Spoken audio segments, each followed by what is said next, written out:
Okay. Black. Really? Green. Grr. Okay. Alright, so lesson 13. We are talking about secants and tangents in a circle. There's 3 vocab words for you. What shape is this? Circle. Circle. I hope you all know that. What do we call the dot in the middle? The center. The center. Alright, what you may or may not remember, do you remember what a secant is? Yes. It seeks the center. It is the one that goes through. Yeah, it's a line that goes through a circle. Yes. Let's say I have a secant that goes like this, and a secant that goes like this. Now, do they cross? Do they cross inside the circle? No. Yes. No. Yes. Yes. Yes. This line here and this line here, they cross, and it's inside the big round thingy. Yes. Yes, these 2 secants are intersecting inside a circle. Now, something else. Blue. Red. Bluish. Blue, that'll be red. Yes. Okay. Anytime 2 lines cross, let's ignore the circle for just a second. We have 2 lines that cross. What do we know about these angles? They're the same. They have the same measure, and what do we call them? Vertical angles. They have the same measure. If the same thing happens inside a circle, it doesn't matter where it is. These 2 angles have the same measure. Let's call this angle x degrees for the moment. Okay. Now, did those 2 secants cross in the center of the circle? No. Oh. So, let's say that we know. Let's say that this arc right here, the red arc here, is 80 degrees. Do we know anything about x relative to the 80 degrees at this point? UX. No. Never mind. No, exactly. Because if we're talking about a central angle, if the center here, if we drew lines here from the center and put an angle here, what would this angle be? 80 degrees. That would be 80 degrees, because a central angle, an angle measured at the center, is the same as the arc that it intersects. However, this is not at the center. It's somewhere other than the center. It's not an inscribed angle. We're not. If it was this angle, what would this angle be? 40, because it's an inscribed angle where it comes to the edge of the circle, and an inscribed angle is half of the intercepted arc. We already know that. But that's not what we have here either. So let's erase this one again. All right, we have something else, and that's what today's lesson is about. Let's say that this arc over here is 40 degrees. My drawing might not be exactly to scale. Do we know anything about this 40-degree arc relative to this angle x? Right now. Say no. No. Thank you. Good job. All right. So the whole new concept here is if we have 2 secants that intersect inside a circle, the angle formed, doesn't matter which one because they're the same, right? The angle formed is half the sum of the intersected arcs. So all you have to do is, when 2 secants cross inside a circle, you take this arc that is intersected and this arc that is intersected, add those together, divide by 2, and that's what this angle is. Pretty easy, huh? And then when it's outside, It's an outside. It's a different rule. Does it have an example? Yeah. Well, this is the example basically. Pretty straightforward. All right. Let's take one. Let's do something else here. Let's draw another circle.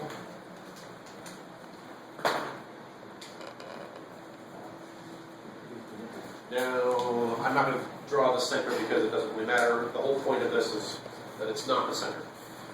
Let's see, let's do secant.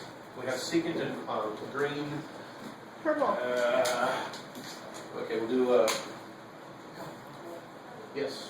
I replaced some marker colors. The orange one died, the pink one died. I replaced, got a new pink, a new brown, put purple in there. Is that the equation for that when we're doing the circle thing? That x equals 40? Okay, What you want to write down is when 2 secants intersect inside a circle, the angle formed is half the sum of the intersected arcs. And write that down. It's in the first paragraph of lesson 13. You can write the words down later. I wanted to show you what it looks like. Now, what if we have two secants that intersect outside the circle? Well, we still have, Oh, it's 40 minus 80.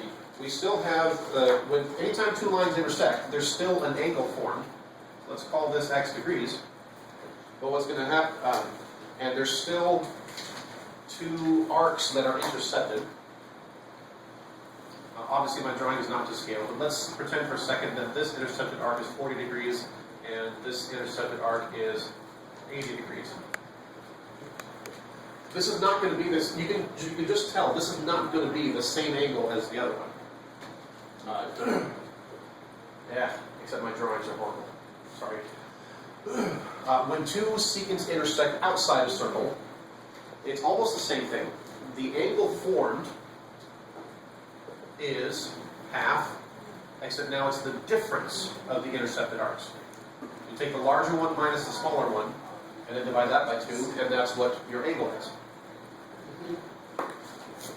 And the same thing happens whether it's a secant, or whether it's two secants, a secant and a tangent, or two tangents. So this is two secants. Two secants. Let's do another. Let's see. Let's do a secant and a tangent. Remember, a tangent touches a circle but does not go inside. So a secant and a tangent crossing, intersecting outside a circle.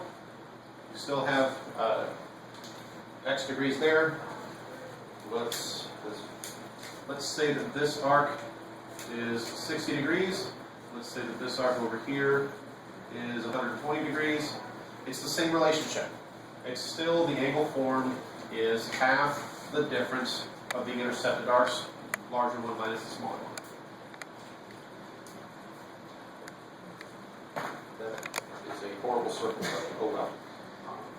It looks like a pumpkin. You look like a pumpkin. Oh, man. What?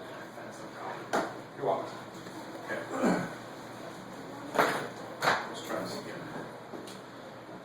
Let's say we have. Ooh, that's not bad for a circle. Let's go here and here.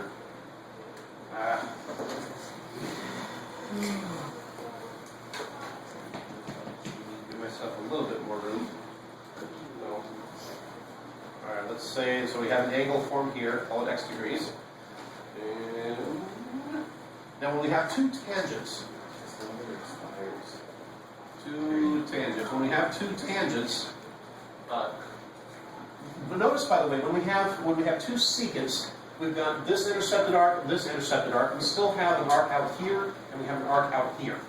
A secant and a tangent, we have an intersected arc, and then the rest of the circle, because of how the tangent, there's nothing on the other side of the tangent. If there was, it would be a secant, not a tangent. When we have two tangent, we've got this intersected arc here, and then the other intersected arc, that's all we have. But it's still the same thing still applies. Just following the numbers in the book, let's pretend that this arc is 100 degrees, and that the rest of the circle is the other two 60 degrees. It's the exact same relationship still. The angle formed is half the difference of the intersected arcs. That's the basic idea. So there's the category here where two secants intersect inside a circle. Intersect inside, keyword there, a circle. And when that happens, the angle formed is half the sum of the intersected arcs. In all these other three categories, whether it's two secants, a secant or tangent, or two tangents, when they intersect outside a circle,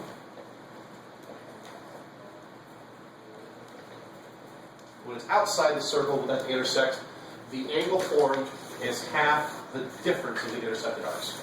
Whether it's two secants, a secant, a tangent, or two tangents, all three of these follow the same rule, the same pattern. So a lot of drawings, but it's really two simple concepts that you'll want to make